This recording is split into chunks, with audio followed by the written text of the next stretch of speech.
All right, so episode 4 of True Detective Night Country came out this evening. It marks we've now crossed the halfway point. There are only 6 episodes in this season, so we have now gone 2/3 of the way through, and I still feel like this show doesn't have much of a mystery going on. Like 2/3 of the way into most mystery television shows, you've got a list of suspects. You've been led down a path towards an answer, towards a suspect or 3 suspects, or you've been misdirected. You've got questions. You can identify characters that might be the ones who did the thing. But this show doesn't really even focus on the crime. The detectives are investigating the death of Annie K, who died, an indigenous woman who died years earlier, was stabbed to death. A cold case no one solved. They're investigating her more than they're investigating the death of the scientist. In a lot of ways, that seems to be the focus. We get a lot of, and really even that isn't the focus. The focus seems to be on everybody's little interpersonal dramas. And we get lots and lots and lots of different scenes of what is generally fairly stilted dialogue between people who mostly don't like each other very much. And there's not a lot of momentum until the end of this episode when they find this guy Otis Heiss out in the dredges, these big oil dredgers out in the snow and ice, long abandoned. And there's a kind of tense, scary scene out there that's pretty good, except for the fact that I just don't care about Danvers or Navarro. They're not likable characters. I don't really care what happens to them, and so I don't have a lot of suspense personally, because it's like, if Danvers was to fall and break her neck in the dredges, okay, she probably had it coming. She's just an awful person 99% of the time.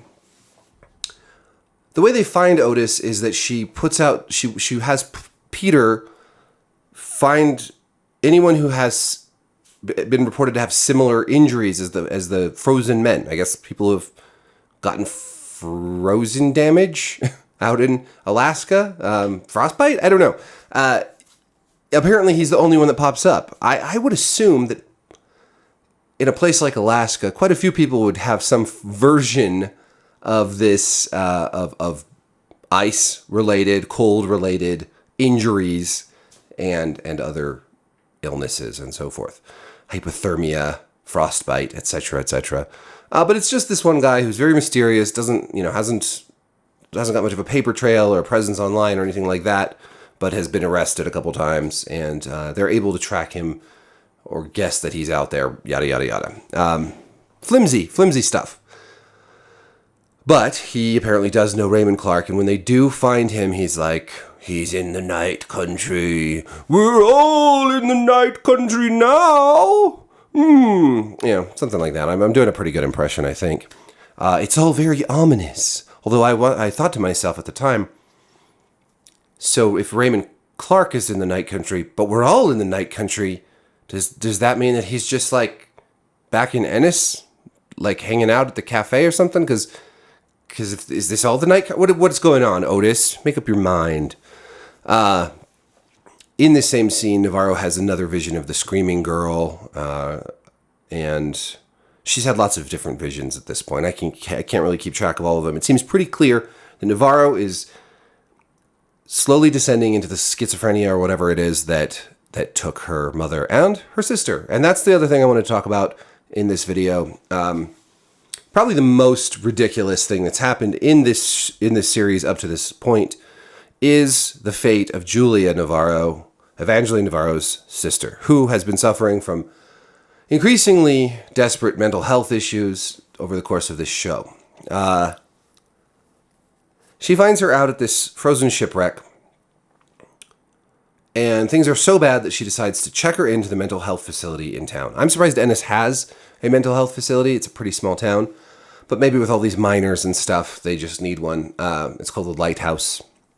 So she takes her there. She checks her in to a mental health facility. Now, a voluntary check-in is not the same thing as an involuntary check-in, right? This wasn't the state, forcing her there, but it is still checking into a mental health facility. And I know for a fact that when you voluntarily check into a mental health facility, you can't just, at least in the United States, I don't know how it works everywhere else, but here, you can't simply leave whenever you want. You can't simply come and go freely. There's a process. When you sign yourself in, when you check yourself in, or check yourself in with under the supervision of a guardian or a sister in this case, you are admitting yourself to a mental health facility with rules in place. There are rules.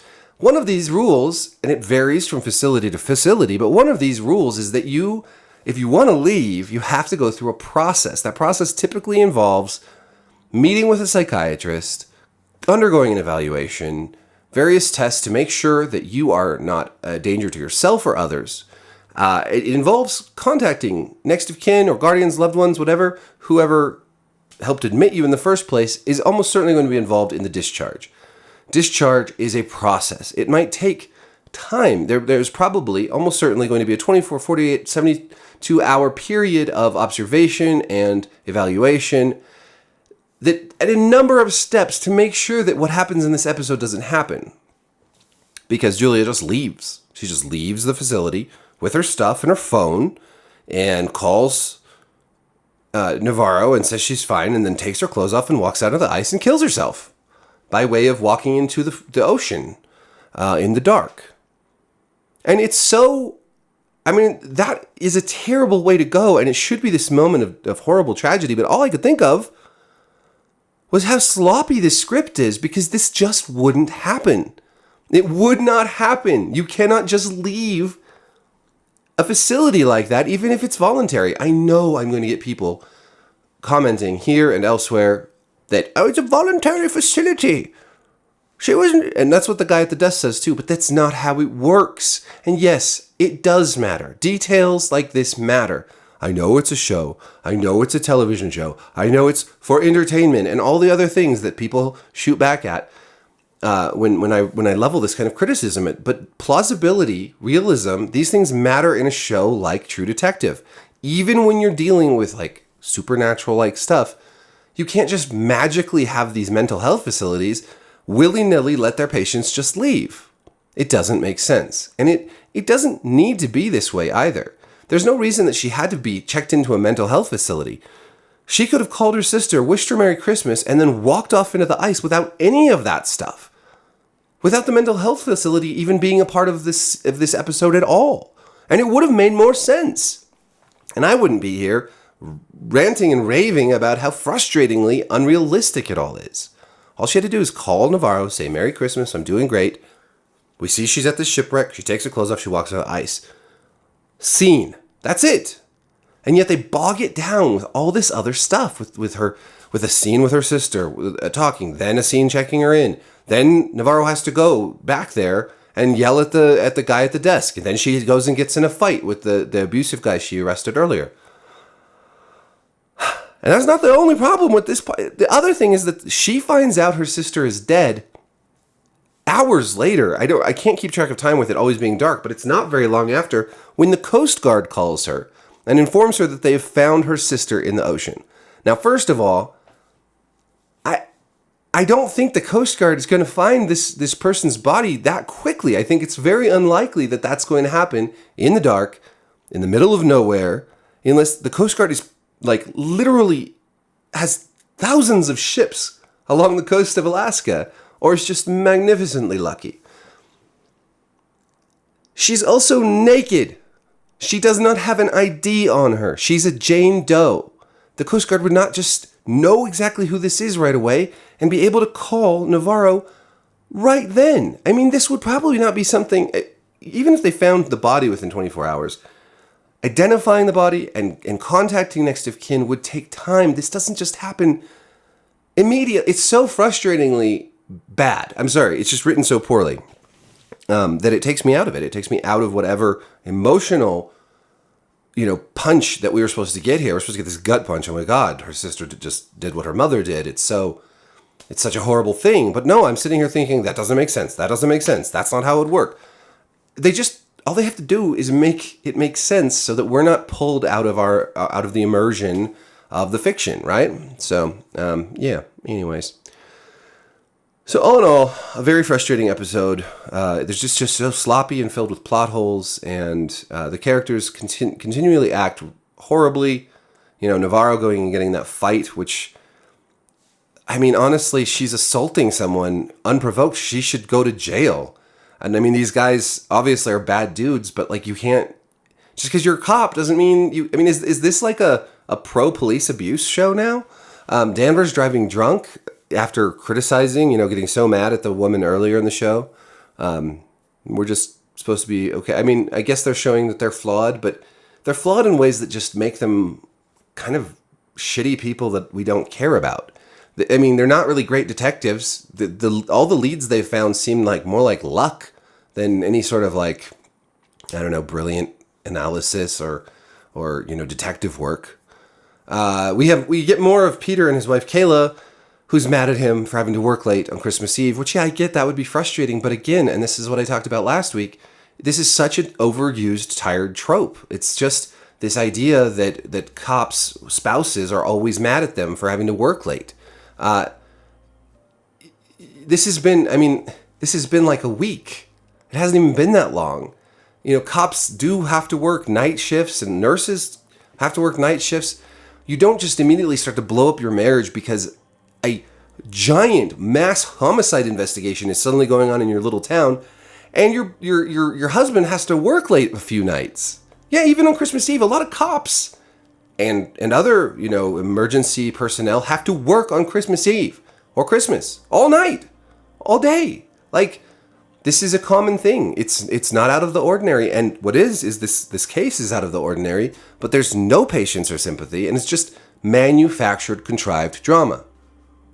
And that is just exhausting. It's exhausting. This whole show is exhausting because it's barely focusing on the actual investigation while we are just, bogged down and slowed down by all of these little side scenes and side stories and side dramas.